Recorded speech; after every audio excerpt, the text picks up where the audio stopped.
Vamos a ir a Mateo, capítulo 27, para continuar con el Evangelio de Mateo, así estamos ya llegando al final.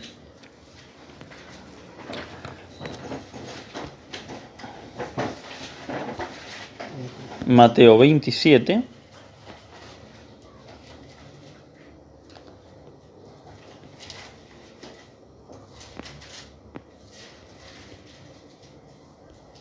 Y vamos a leer hoy desde el versículo 38 al 44.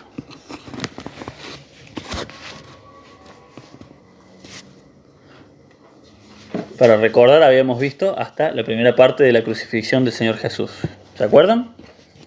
Bien, dice así. Entonces crucificaron con él a dos ladrones, uno a la derecha y otro a la izquierda.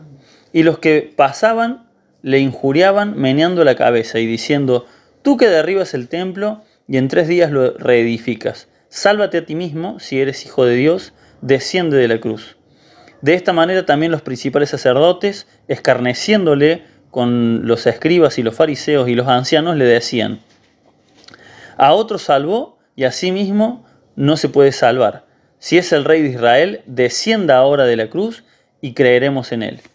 Confío en Dios, líbrele ahora si le quiere, porque ha dicho: soy hijo de Dios.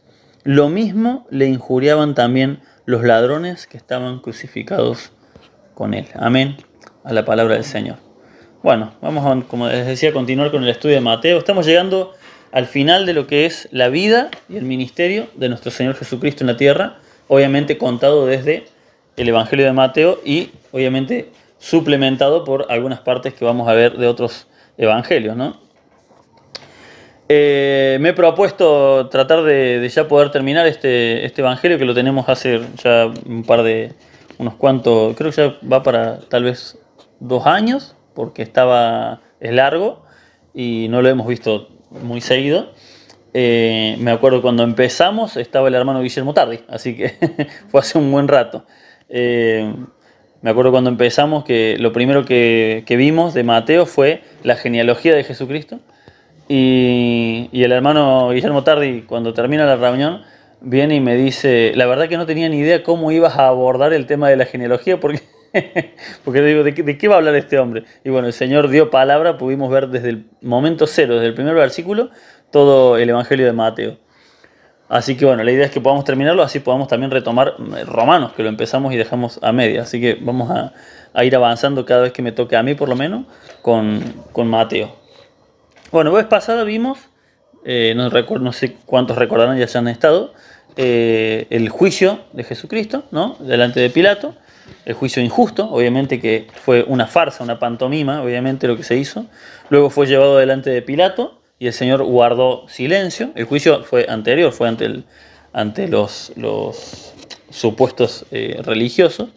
Luego fue llevado ante Pilato y Pilato no encontró pecado en él, no encontró delito.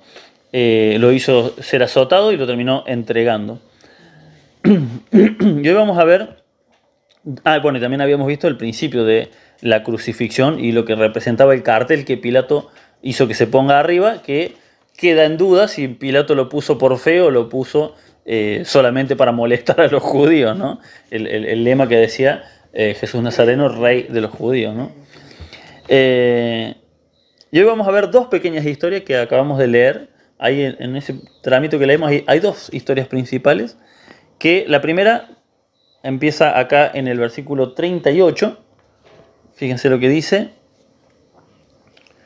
Entonces crucificaron con él, o sea, con el Señor Jesús, a 2 ladrones, uno a la derecha y otro a la izquierda. Algo muy curioso que yo no sabía, o sea, nunca me había dado cuenta, nunca me había percatado, es que la historia del ladrón arrepentido y el otro ladrón que no creyó solamente se cuenta en el Evangelio de Lucas, no está en ningún otro evangelio, ¿sí? Me llamó la atención, yo esperaba llegar a esta parte para hablar de la historia del ladrón, sin embargo no está en Mateo y ahora vamos a ver el por qué. Lucas, recordemos que Lucas es una generación adelante. Lucas no fue un discípulo de Jesús, Fue un discípulo de segunda generación. El Evangelio de Lucas fue escrito aproximadamente entre el año 80 y el año 100 después de Cristo. O sea que Lucas, cuando el Señor Jesús vino a hacer la obra, tal vez ni siquiera había nacido o todavía era un niño chiquito, ¿sí? Lucas, ¿recuerdan qué otro libro escribió Lucas? Hechos. Los dos libros que fueron escritos por Lucas fueron... ¿Era judío, Lucas? ¿Ah? ¿Era judío? Sí, era uno del pueblo. Pero no era uno discípulo. O sea, no es alguien que lleguemos a conocer en la Biblia, sino solamente lo conocemos por medio del Evangelio de Lucas y luego su continuación ¿cómo se llama? En el libro de Hechos. Bueno, es muy interesante esto y tiene una explicación muy lógica. Recordemos que esto que vemos hoy en día no es una prédica como solemos hacer los domingos, es más un estudio. Así que vamos a ir viendo punto por punto los versículos para tratar de entenderlos y más que nada, obviamente le vamos a sacar una aplicación espiritual, pero más que nada para que terminemos el Evangelio de Lucas entendiéndolo de una forma más teológica o entendiendo la historia, ¿no? Que les decía, es muy interesante esto de que solamente lo cuenta Lucas y tiene mucha lógica, porque si recordamos, Mateo fue uno de los discípulos de Jesús, pero Mateo solamente lo siguió durante su vida, pero Mateo no estuvo durante la crucifixión.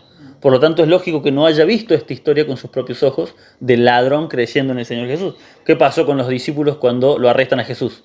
Se fueron, se dispersaron todos. Entonces, Mateo no vio, Mateo vio todo de primera mano, como habíamos visto. Mateo es el más exacto contando cronológicamente las cosas, porque él las vivió ahí y las anotó todas, al parecer, porque las recuerda perfectamente. Pero esta historia, a Mateo, no aparece en Mateo.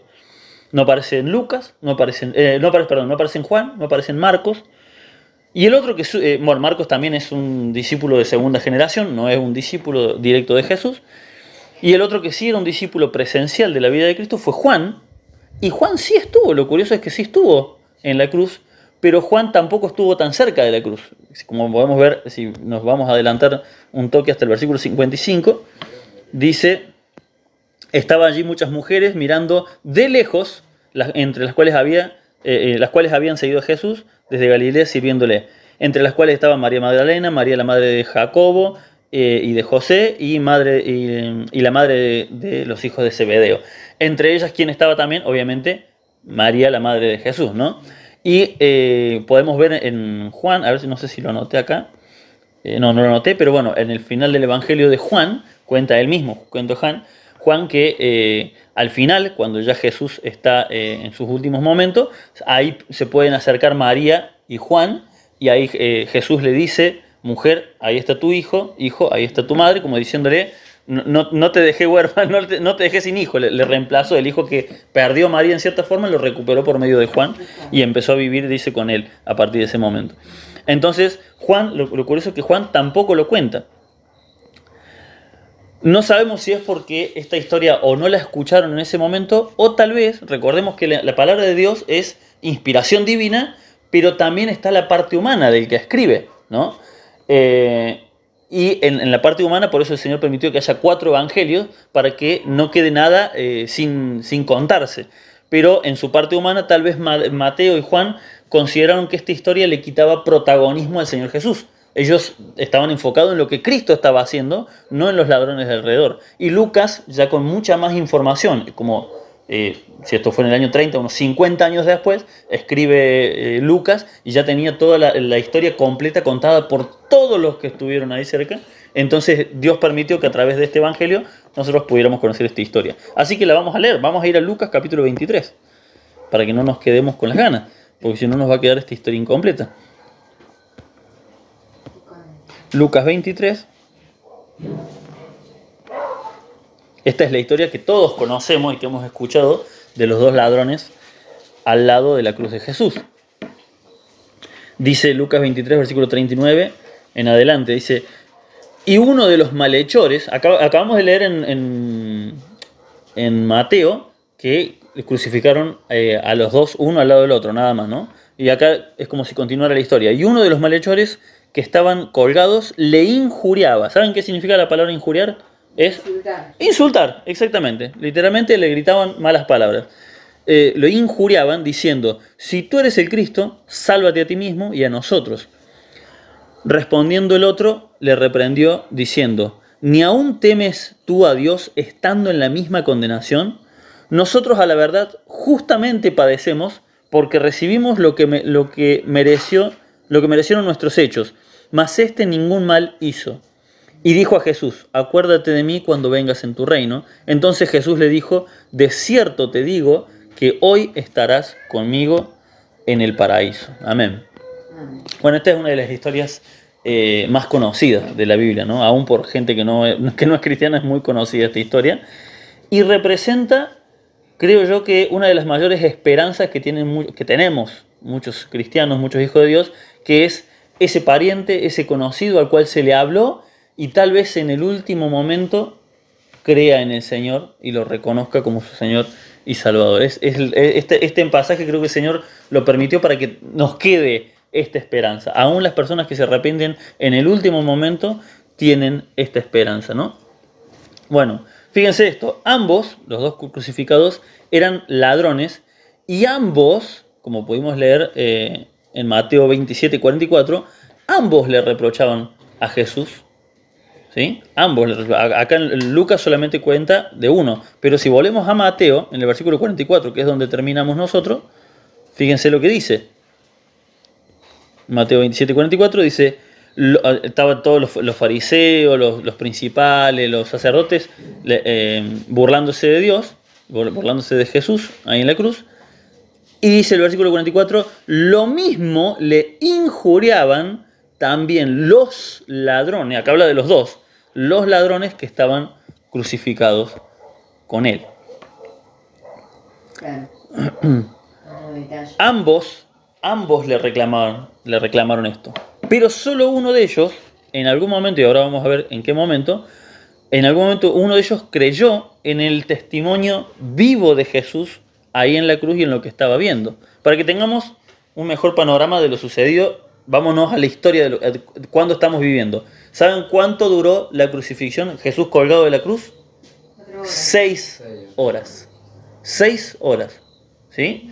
Es tremendo pensarlo. 6 horas duró vivo colgado de la cruz.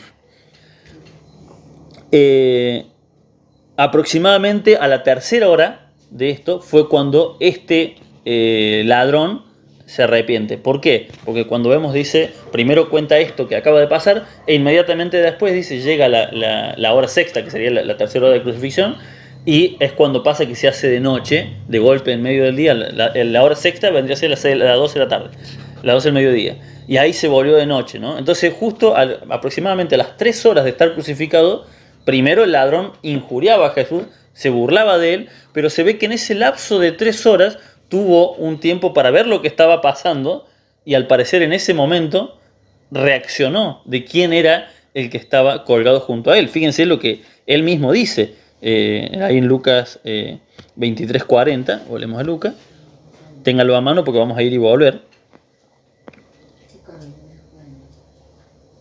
Fíjense lo que le dice el ladrón al otro ladrón. Le dice, a esto ya entendemos que ya tuvo su tiempo ahí colgado y reflexionó sobre quién era el que estaba al lado de él. Y dice, respondiendo el otro, le reprendió, o sea, lo retaba un ladrón al otro diciéndole, ni aún temes a tu Dios. Ni aún temes tú a Dios. Que estaba, ni aún temes tú a Dios. ¿Sí? ¿A dónde está? 40, sí. Ni aún temes tú a Dios estando en la misma condenación que él. ¿Dice así? Estando en la misma condenación. ¿Dónde está? Ni aún temes tú a Dios estando en la misma condenación. ¿Cuál era la condenación?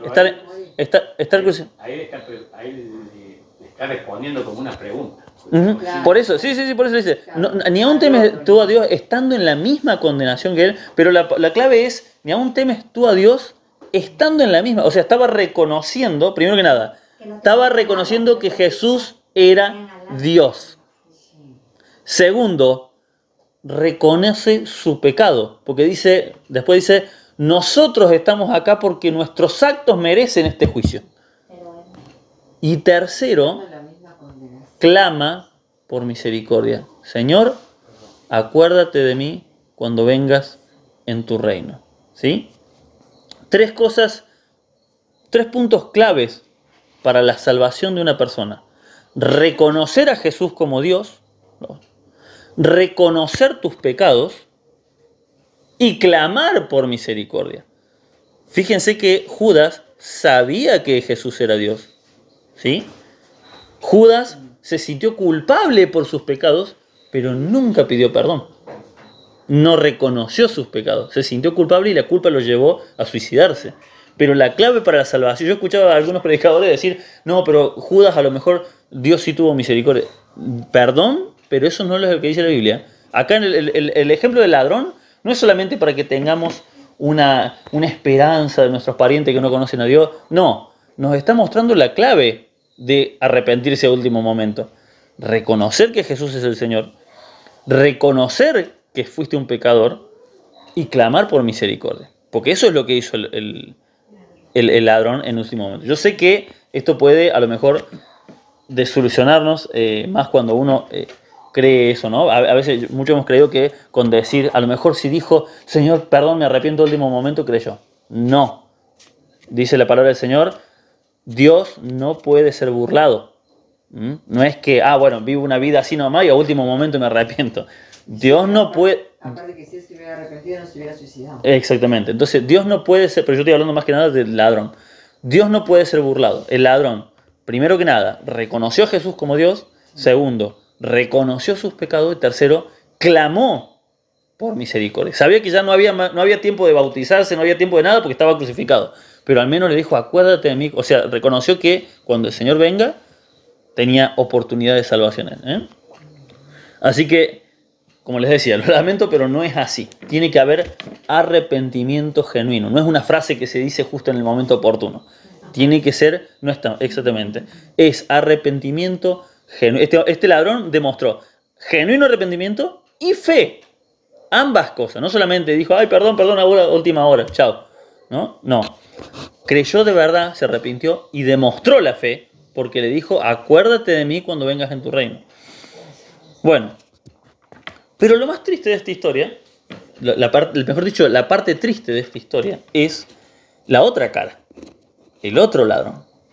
Porque siempre nos quedamos con el ladrón que se arrepintió. Pero la parte triste, y fíjense que no puedo decir coincidencia porque en las cosas de Dios no hay coincidencia, que hoy en día se le dice timing, que tiempo perfecto para las cosas que tenía Dios, que puso en el último momento, junto con Jesús, a 2 solamente. ¿Por qué? Porque representan los únicos 2 tipos de personas que va a haber en este mundo.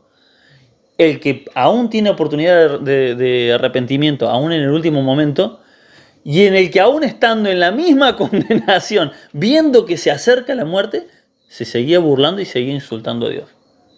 Hay muchos casos de ateos famosos que hasta el último momento les quisieron predicar y se burlaron de Dios. No les importaba, veían que venía la muerte.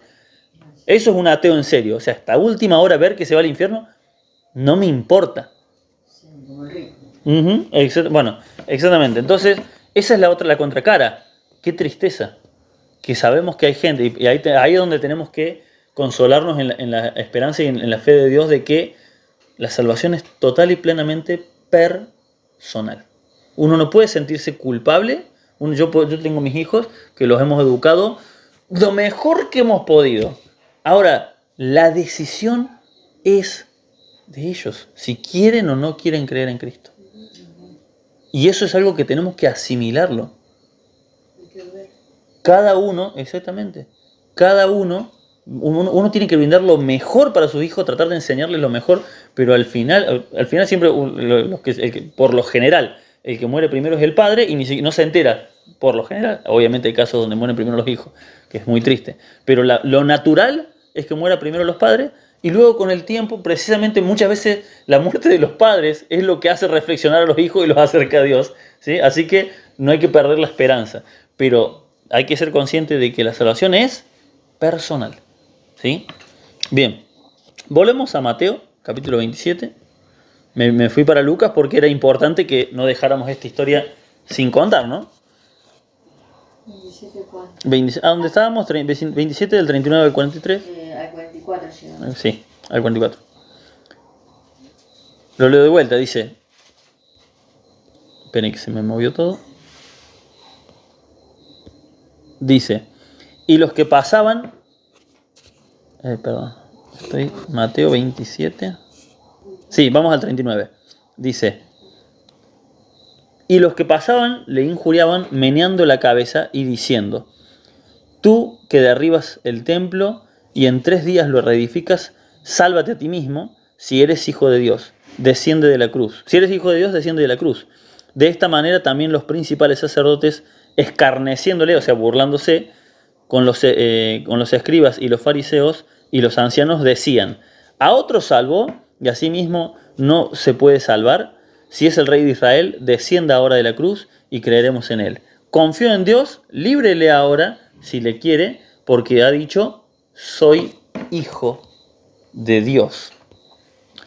Aquí viene la segunda historia, ¿no?, sobre Jesús que vamos a ver. Y nuevamente, como la historia de la crucifixión al principio y como la historia ante Pilato y en la historia también del juicio falso que le hicieron, es otra historia de Jesús que se cuenta totalmente en silencio.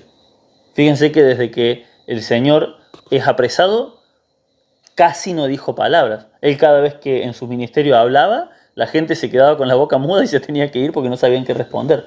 Pero el Señor tuvo que elegir callarse porque Él tenía la sabiduría para librarse por medio de las palabras. Pero Él sabía que también era su tiempo de morir. Él mismo lo había predicado, Él mismo lo había profetizado que iba a llegar su tiempo de ser entregado y por eso se calló. Por eso su historia al final se cuenta casi en silencio de Él, porque Él debía no hablar. Como cordero, dice, enmudeció y fue llevado al matadero. Enmudeció precisamente por su sabiduría, porque Él podía librarse si Él hablaba. Y como vimos hace un par de enseñanzas, lo más duro para resistir del Señor no fue el dolor físico. Lo más duro fue tener el poder para librarse y elegir sufrir el dolor sin librarse. Ahí estaba lo verdaderamente difícil y explicábamos que si nosotros tuviéramos el poder para librarnos del dolor de un trauma, lo hacemos inmediatamente.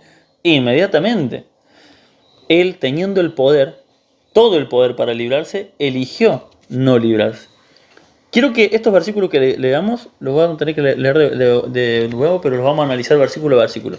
Fíjense, dice, porque a veces hay palabras que por ahí se nos pierden, o las leemos de paso. Y los que pasaban, o sea, mientras el Señor Jesús estaba crucificado, dice, los que pasaban meneando la cabeza, esta palabra, esta frase es muy interesante. ¿Saben lo que es menear la cabeza? ¿Vieron esa actitud prepotente? Sí, así que sos guapo, ese meneo con la cabeza. Mira vos, eso es menear con la cabeza. Míralo vos al que hacía milagro. Es una actitud, no sé por qué, pero es una actitud que genera violencia. No sé si han visto ustedes a gente así, o videos tal vez en internet, de alguien que lo provocan y suelen terminar a las trompadas. Porque es una actitud que por algún motivo a mí me ha pasado de que, no de que yo me peleé, pero sí que me genera una bronca que me hagan eso. Es una actitud, es una burla muy, muy horrible. Y es simplemente un meneo de cabeza, pero te da bronca, te da ganas de hasta empezar la acción muchas veces. Bueno, el Señor, básicamente esto era una tentación a su poder, ¿sí? El enemigo sabía lo que estaba haciendo. Este meneo era una burla porque humanamente nos genera las ganas de actuar, ¿sí? Y en el Señor Jesús, Él teniendo el poder para librarse, seguramente esto era parte de sus tentaciones para librarse, ¿sí? Dice, y los que pasaban le injuriaban meneando la cabeza y diciendo, fíjense las frases que yo creo que el enemigo les inspiraba a cada uno, porque fíjense las frases, tú que derribas el templo y en 3 días lo reedificas. ¿Por qué le dicen esto? Porque el Señor Jesús dijo, voy a derribar el templo y lo voy a reedificar en 3 días, que se refería a su cuerpo, ¿sí? No al templo de material, sino a su cuerpo. Iba a morir y en 3 días iba a ser resucitado, ¿no? Fíjense las palabras, usaban las palabras de él para molestarlo. Si eres hijo de Dios, desciende. Si sos cristiano, si tan cristiano sos, a ver por qué no lo mostras. Es una tentación que nos pueden hacer a nosotros también con esa frase, ¿no? De esta manera también los principales sacerdotes, escarneciéndole, o sea, burlándose con los escribas y los fariseos y los ancianos, o sea, todas las personas que estaban en el ámbito espiritual. Imagínense que se te burle el pastor, los diáconos, todos los que están sirviendo en la iglesia, vos estás actuando bien y se están burlando de vos. ¿Te imaginas una actitud así? Una de las cosas más horribles que podrías vivir en tu vida. Todas las personas que se supone que están para consolarte espiritualmente, se están burlando de que estás enfrentando al pecado y estás diciendo, no voy a pecar. Bueno, algo así es lo que vivió el Señor Jesús. Muy complicado que algunos de nosotros lo vivamos a semejante cosa. Pero el Señor Jesús lo vivió.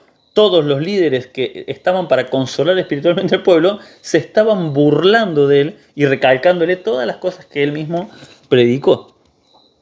Y decían, escuchen esto, a otro salvó y a sí mismo no se puede salvar. ¿Por qué decían esto? ¿Cómo salvó a otros? ¿Se acuerdan cuando le traían al paralítico y le dice, tu fe te ha salvado? Y dice, ¿quién se cree este para salvar? Le decían. ¿Quién se cree este para perdonar? Decían los otros. Y el Señor Jesús les decía, esto lo estoy haciendo para que sepan que el Hijo de Dios también tiene autoridad para perdonar pecados. Se estaban burlando de eso cuando decían, a otros podía salvar, al parecer, y a sí mismo no se puede salvar. Si es el Rey de Israel, porque el Mesías es el gran Rey de Israel, cada palabra era una puñalada de bronca que le estaban tirando al Señor Jesús. Si es el Rey de Israel, descienda ahora de la cruz y creeremos en Él. Esto también es otro punto importante. Si haces esto, vamos a creer en vos. ¿Qué les dijeron? Si haces una señal del cielo, vamos a creer que viniste de Dios. Y el Señor Jesús, ¿qué les respondió? La generación, eso lo vimos acá en Mateo, la generación malvada y perversa demanda una señal y no les voy a dar ninguna señal, porque lo hacen por maldad y porque si el Señor Jesús lo hacía, tampoco iban a creer. Hay una frase que a mí me quedó tremenda del Señor Jesús cuando, que también es otra frase, que es otra enseñanza que tenemos que tomar para entender de que hay gente que no va a creer, vea lo que vea, o predique quien predique. Hay gente que ha decidido no creer y no va a creer igual, que es la historia que cuenta, no es una parábola, porque el Señor Jesús no la cuenta como una parábola, la cuenta como algo real, que es la historia del rico y Lázaro, que cuando el rico está en el infierno, dice, lo ve a Abraham y dice, Padre Abraham dice, al menos envía a alguien que les predique a mis familiares. Dice, a Moisés y a los profetas tienen, o sea, la Biblia se refería, tienen la Biblia para creer. Y el rico le dice, no, Padre Abraham, pero si alguien se levanta, ellos no van a creer si les predica, pero si alguien se levanta de los muertos y les va y les predica, sí van a creer. Y Abraham le contesta algo tremendo. Si no creen a Abraham y a los profetas, o sea, si no creen lo que dice la Biblia, no se van a convencer ni aunque alguien se levante de los muertos. Pregunta, ¿se levantó alguien de los muertos? Antes de Jesús levantó a Lázaro de los muertos. Y aún así no creyeron. Resucitó a la chica, a la nena que fue muerta. No me acuerdo el nombre. Bien, a una chica que también le oró y la resucitó. ¿Creyeron? No creyeron. ¿Quién resucitó más? Jesús. Y un montón de testigos dijeron que lo vieron. ¿Creyeron? No creyeron. Y hay otra historia que no sé si está aquí en Mateo, creo que está en otro evangelio, pero ya la vamos a ver en algún momento, que también lo dice uno de los evangelios, que cuando el Señor Jesús muere, las tumbas temblaron y muchos que habían muerto recientemente volvieron a la vida. Esa es una historia que por ahí se nos pasa, pero está ahí en la Biblia. Muchos resucitaron en el momento de la muerte de Jesús, tiembla la tierra, dice, se abrieron sepulcros y muchos resucitaron y volvieron a sus casas, dice. Entonces, tenía razón Abraham cuando le dice al rico, no van a creer, por más que se levante uno de los muertos, no van a creer, porque han decidido en su corazón no creer en Cristo. Por eso la única forma de creer es por medio de la fe en su palabra, porque Él es su palabra, ¿sí? Bien, me fui y... ¿Hasta dónde habíamos leído? Hasta 42. Acá, bien, 42, gracias Victoria. A otro salvó y a sí mismo no se puede salvar. Si es el Rey de Israel, descienda ahora de la cruz y creeremos en Él. Confió en Dios, líbrele ahora si le quiere, porque ha dicho, soy hijo de Dios. Y esta parte me toca, ¿no? Porque nosotros sabemos que somos hijos de Dios y es una de las frases que muchas veces la gente que no cree para lastimar, vos no sos cristianito, no sos hijo de Dios, ¿y cómo Dios te tiene a vos en esta situación? Por eso, como hijos de Dios, tenemos que mostrar fe en Dios, porque si nos ven a nosotros desesperados porque sube el dólar, porque baja el esto, porque... ¿Qué clase de hijo de Dios sos? Estás llevándole tus problemas a tu familia, a tus familiares que no creen, cuando sos vos el que tenés que demostrar fe en Dios, ¿no? Satanás, hermanos, sabía exactamente cuál era la misión salvífica de Jesús. Satanás, esto lo dije la otra vez. Satanás sabía muy bien cuál era el plan de salvación. Su plan era impedir que Jesús muera en la cruz. La tentación era para que él se rebele y no muera en la cruz, ¿sí? Satanás sabía muy bien, por eso lo atacaba en los puntos más vulnerables, ¿sí? Y eso mismo hace con nosotros. Cuando somos tentados, fíjense que ¿cuáles son las tentaciones que más duelen? Las que más dificultad se nos hacen para resistir. Fíjense que a mí, por ejemplo, una tentación que no se me presenta nunca. Nadie se me olvida una billetera con plata en el negocio. Nadie. ¿Saben por qué?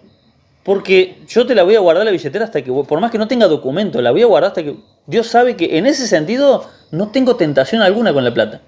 No me importa, lo más mínimo no me importa. Entonces, no sé, y hay gente, y por lo general la gente que es más codiciosa, le suele, me encontré un celular. ¿Vos decís, cómo puede ser? Siempre se encuentran cosas. Porque el enemigo sabe cuál es la tentación con la cual más fácil caes. Así que no me va a tentar con plata porque no me importa. Ahora sí me va a tentar con otras cosas, con mis ganas de responder. Si me tendré que morder la lengua más de una vez, con lo que yo veo con mis ojos, ahí sí está el enemigo, en mi caso. Pero en su caso, hermanos y hermanas, las tentaciones seguramente están por otro lado. ¿A dónde ataca? En lo más vulnerable. Fíjense, no lo busquen, lo digo rápido, porque ya lo hemos visto a lo largo del Evangelio de Mateo. Pero en Mateo 4, versículo 1 al 11, ¿qué tenemos? La primera tentación de Cristo, que fue en el desierto. Y no lo tentó Satanás durante el ayuno. Lo tentó cuando el Señor Jesús terminó el ayuno de 40 días, y ahí se le presenta y le dice, si eres el Hijo de Dios, di que estas piedras se convierten en pan. Es decir, no hay pecado ahí. El Señor Jesús podría haberlo hecho perfectamente. Pero el problema ¿cuál es? Porque no había un pecado, no había un pecado implícito. ¿Por qué no? Si tenía el poder para convertir las piedras en pan. Y ya había terminado el ayuno. Así que podía comer. ¿Cuál era el problema? El problema es... Exactamente. El problema es de quién venía la propuesta. El problema es ese. Y eso es lo que tenemos que tener como hijos de Dios en cuenta. Tenemos que saber discernir de quién viene la propuesta y cuál es... Alguna intención maliciosa puede que haya atrás. Hay algo que pasó muy interesante en este tiempo, que se presentaron, yo les he comentado que yo sigo mucho, a mí me encanta el tema de la política, y en este tiempo se han hecho mucho problema en el tema de la política porque se han propuesto un par de leyes que parecían excelentes. No sé si vieron el tema de la suba de jubilación. Y decían, ¿cómo puede ser que voten en contra de esto? Claro, pero cuando ibas y analizaban la ley, era una trampa para hacer algo fiscal ahí, para descalabrar al gobierno. Luego se propuso otra ley, ahora la de ficha limpia, no sé si han escuchado. No, ¿cómo vas a estar en contra de que una persona, que los políticos tengan que tener ficha limpia? Claro, pero cuando leías la ley, resulta que era una trampa para hacer caer a cualquier candidato. Te metían una acusación por cualquier soncería y listo, ya no podés participar. Era una forma para evitar que participen. Era una trampa. Cuando vos ves de quién viene, decís... claro, vos fíjate, estos estuvieron gobernando 20 años y nunca propusieron esto y ahora sí lo proponen. Esto es lo mismo. Con el enemigo es así. Cuando el enemigo parece todo tan común, pero viene de alguien raro.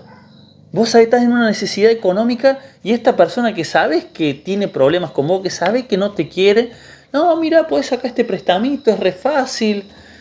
Ojo porque hay que saber de quién viene y cuál es la intención que hay detrás. Eso es lo que pasaba con Jesús. Jesús sabía bien que, por más inocente que pareciera la propuesta, venía del diablo.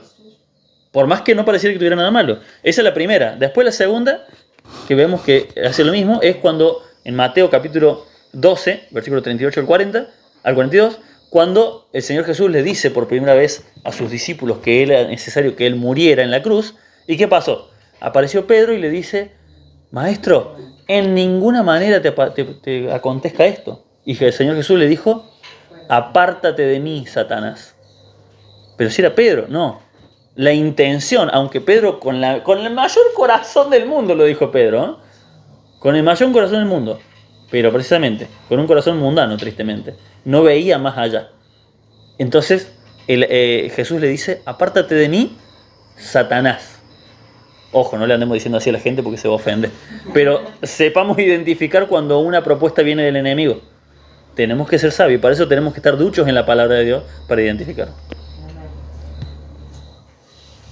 Recordemos que la palabra pecado significa errar al blanco. No significa hacer algo malo. La palabra pecado significa errar al blanco. O sea, la forma correcta es hacia allá. Vos decís, pero tenés una combita que te puede ayudar, no hay pecado en esto. Es un usurero, pero es un préstamo, pero yo después le pago, después le devuelvo. Ojo, porque el Señor tiene sus normas, tiene sus reglas, nos manda a vivir de una forma ordenada bajo la ley. ¿Sí? Entonces, ahí está la trampa. Como dice el dicho del mundo, el diablo está en los detalles. Bien, esa era la segunda, ¿no? La de Pedro. Pero, perdón, esa era la tercera. La primera fue la del pan, la segunda fue la de los... Me la salteé. La de en Mateo 12, 38 al 42, que es cuando los mismos fariseos le dicen que les muestre una señal del cielo y ellos iban a creer, y ahí les dice, ahí tenía la oportunidad para decir, bueno, les hago un milagro y van a creer. No, el problema es de quién venía la demanda, ¿no? Entonces ahí les dice, la generación perversa demanda señal y no les voy a dar una señal. Y la tercera es esta, quítate de delante de mí, Satanás. Hermanos, con esto concluimos, así no se hace más largo. De la misma manera que hizo con Jesús, el enemigo no pierde el tiempo tentándonos en lo que ya somos fuertes, sino en nuestras debilidades. A eso tenemos que prestar atención. El Señor permite estas tentaciones. Recordemos que nosotros no somos tentados por Dios, pero el Señor permite, aquellos que hayan leído la historia de Job saben bien cómo funciona el mecanismo. Sí. El enemigo no nos puede tocar si primero no va y le pide permiso a Dios. Y Dios le dice, ok, andá y tócalo, pero esta parte no me la toques, ¿eh? Así el Señor está con nosotros. Todas las tentaciones, las debilidades, los problemas económicos, de salud, familiares, todos fueron permitidos por Dios porque en su soberanía Él consideró que era lo mejor para nuestro crecimiento espiritual. Y obviamente que Job conocía a Dios a su manera, pero cuando termina la prueba, con todo lo que Job conocía a Dios, cuando termina la prueba, Job dice, de oídas había oído el Señor. Yo lo conocía ahí, más o menos, pero ahora mis ojos te ven, le dice. Y a veces el Señor quiere eso, quiere que la prueba dure un tiempo para que maduremos, para que entendamos, para que cuando por fin llegue el final de la prueba y la bendición, lo podamos disfrutar plenamente. Acá en el caso del Señor Jesús está claro, el momento pleno del Señor era la resurrección. Y el siguiente momento pleno va a ser cuando Él venga por nosotros y luego con nosotros a implementar su reino. Amén. Ahí va a estar la verdadera satisfacción. Dice la palabra del Señor, estoy recordando en este momento, no recuerdo dónde, pero dice acerca del Señor Jesús en uno de los profetas del Antiguo Testamento, dice, verá el fruto de la aflicción de su alma y quedará saciado.